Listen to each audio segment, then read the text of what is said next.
Hi friends, today's topic is echelon form. Also we will find the rank of a matrix. क्या होता है rank देखते हैं. तो एक मैट्रिक्स दिया है, क्वेश्चन ऐसा होगा convert into echelon form and find its rank. तो क्या करना है आपको, तो डायगोनल, तो दिस इज द डायगोनल के नीचे जितने भी एलिमेंट हैं इनको जीरो करना होता है यूजिंग रो ट्रांसफॉर्मेशन. अब रो ट्रांसफॉर्मेशन बहुत सारे लोगों के लिए बहुत डिफिकल्ट काम लगता है उनको, लेकिन आज मैं तुम लोगों को एक टेक्निक बताऊंगा जिससे रो ट्रांसफॉर्मेशन कभी भी रॉन्ग नहीं होगा आप लोगों का, एंड आंसर भी आने वाला है. सो पहले अंडरस्टैंड करते रो 1, रो 2, रो 3, रो 1, रो 2, रो 3 एंड रो 4. सबसे पहला रो, फर्स्ट एलिमेंट जो भी रहेगा 1, 2, 3, 4 डज नॉट मैटर, बट ये एलिमेंट यूज करके आपको इसके नीचे वाले एलिमेंट्स को जीरो करना है.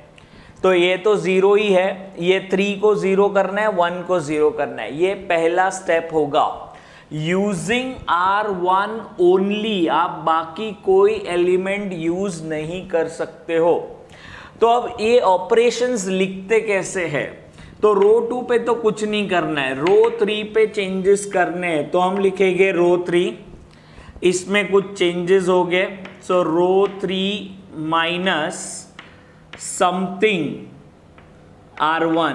अब ये जो मैंने सर्कल और उसको दो पार्ट में डिवाइड किया है ना, ये सबसे इंपॉर्टेंट बात होगी. अगर आपको ये समझ गया तो ऑपरेशन समझ जाएंगे आगे के. तो नीचे क्या लिखना है और ऊपर क्या लिखना है उसको थोड़ा समझ लो. R3 का एलिमेंट कौन सा है, तो 3, तो वो ऊपर लिखने का, और R1 का एलिमेंट कौन सा है वो नीचे लिखने का. तो in short this become R3 minus 3 times R1. तो पहले मैं सिर्फ इतना ऑपरेशंस करके बता देता हूं कैसा होने वाला है. जो रो पे ऑपरेशन नहीं होने वाला है वो एज इट इज लिख दिया. सेकंड पे भी कुछ नहीं होगा. अब ये 3 देखो, R3 इज 3, तो मैं यहाँ पे साइड में लिखता हूँ 3 माइनस 3 इंटू R1, मतलब इसके ऊपर जाने का विच इज 1, सो वो 0, वो हमने वैसे ही सेटिंग किया था. फिर नेक्स्ट एलिमेंट R3 का एलिमेंट है 1, माइनस 3 इंटू इसके ऊपर वाला देखना है which is 0, so answer is 1 only. फिर नेक्स्ट एलिमेंट 0 माइनस 3 इंटू इसके ऊपर वाला element which is 1, that will give me minus 3. फिर नेक्स्ट एलिमेंट 2 माइनस 3 इंटू इसके ऊपर वाला element which is 1, this will give me minus 1. ये ऑपरेशंस किया, ये बहुत सारे ऑपरेशन हो गए. इस पे हर एक एलिमेंट पे एक ऑपरेशन, उसके ऊपर कौन सा एलिमेंट है वो देखना होता है.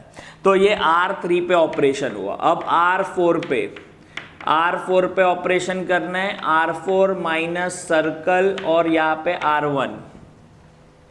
अब ये सर्कल के अंदर R4 पे नंबर है 1, तो ये 1 ऊपर आएगा, और R1 में नंबर है 1, तो वो नीचे आएगा. मतलब इन शॉर्ट 1 और 1 ही रहेगा. तो answer is R4 minus R1.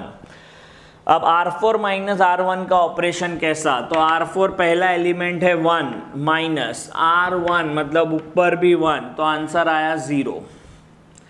फिर R4 मतलब ये वापस 1 माइनस इसके ऊपर कौन है 0, तो आंसर आएगा 1. फिर नेक्स्ट माइनस 2 माइनस R1 जो के ऊपर है, that will give me minus 3. Then next 0 और ऊपर है 1, तो 0 माइनस 1 मतलब माइनस 1. ये ऐसा रो ऑपरेशन होते हैं. तो पहला स्टेप मैंने बोला R1 को यूज करके उसके नीचे 0 करना है. सेकेंड स्टेप R2 को यूज करके उसके नीचे 0 करना है आपको. R2 को यूज करके उसके नीचे 0 करना है. बीच में कुछ सोचने का नहीं। बहुत लोग ये सोचते हैं कि ये 2 से डिवाइड हो रहा है तो वो कर दो, ऐसा कुछ भी काम अपने को नहीं करना है। ये 2 है, इसके नीचे 0 लाना है बस। यूजिंग R2 ओनली, तो अभी ऑपरेशन होगा R3 और R4 पे, तो R3 पे ऑपरेशंस लिखता हूं, R3 माइनस समथिंग R2 ही यूज करना है। सेम सर्कल के अंदर सेम मेथड।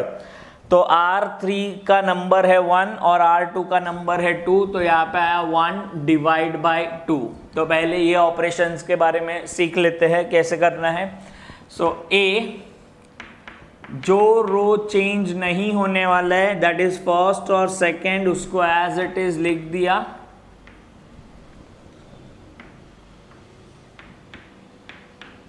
ये -6 -2। अब यहाँ पे ये 0 पे चेंजेस नहीं होता है। देन R3 इज 1, तो यहाँ पे लिखता हूँ 1 minus half into R2 is 2, तो 2 कैंसल होके आंसर आया 0। देन -3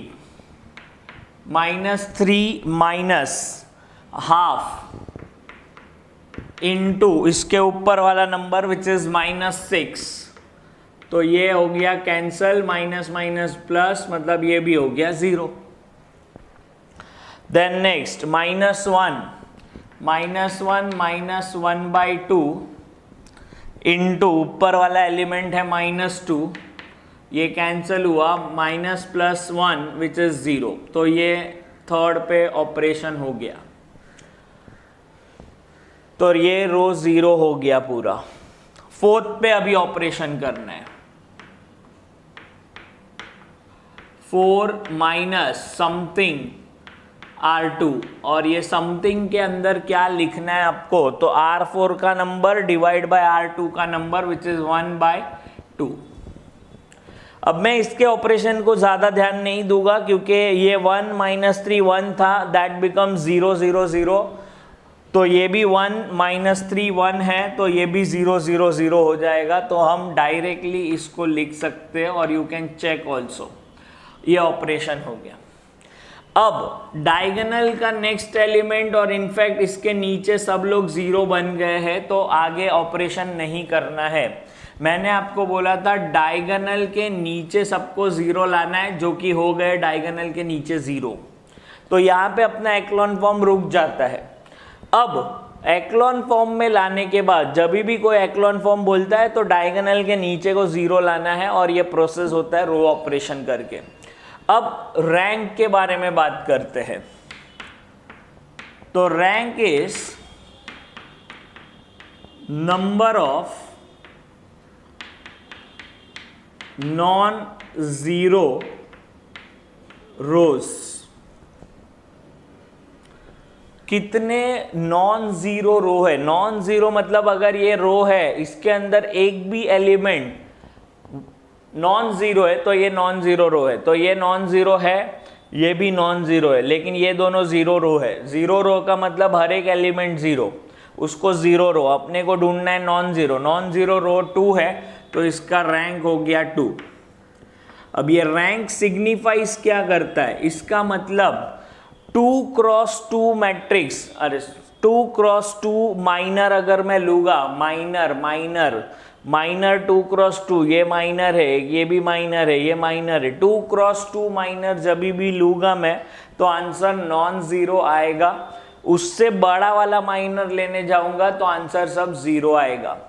ये रैंक होता है। लेकिन जनरली रैंक ढूंढने के लिए हम लोग नंबर ऑफ नॉन जीरो रोज देख लेते हैं और that will give me a rank. तो रैंक मिला 2।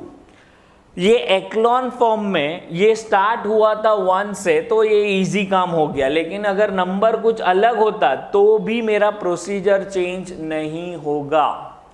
एक और इम्पॉर्टेंट बात, जो रो पे आप ऑपरेशन कर रहे हो, दैट इज अगर R3 पे ऑपरेशन कर रहे हो तो R3 को आप कोई भी नंबर से मल्टीप्लाई नहीं कर सकते हो। जो भी करना है आपको, जो यूज करने वाले that is R1 row use करने वाले, तो R1 में चेंजेस होगा। जिस पे ऑपरेशन होने वाला है उसको चेंज नहीं कर सकते, और ये बेसिक मिस्टेक है और इसके वजह से स्टूडेंट्स का आंसर आता ही नहीं, जीरो आता है फिर नेक्स्ट में वापस से नॉन जीरो हो जाता है। तो ये स्टेप्स जो मैंने बताए सर्कल करके करना है, ये मेथड से आपका आंसर हमेशा राइट आएगा। क्योंकि इसके बाद हम लोग सीखने वाले नॉर्मल फॉर्म, और उसमें भी कुछ ऐसे ही ऑपरेशंस करने होंगे, लेकिन वो थोड़ा लॉन्ग प्रोसेस होगा, मेरा मेथड चेंज नहीं होगा। तो नॉर्मल फॉर्म कैसे सॉल्व करना है वो देखेंगे नेक्स्ट वीडियो में। For that stay tuned.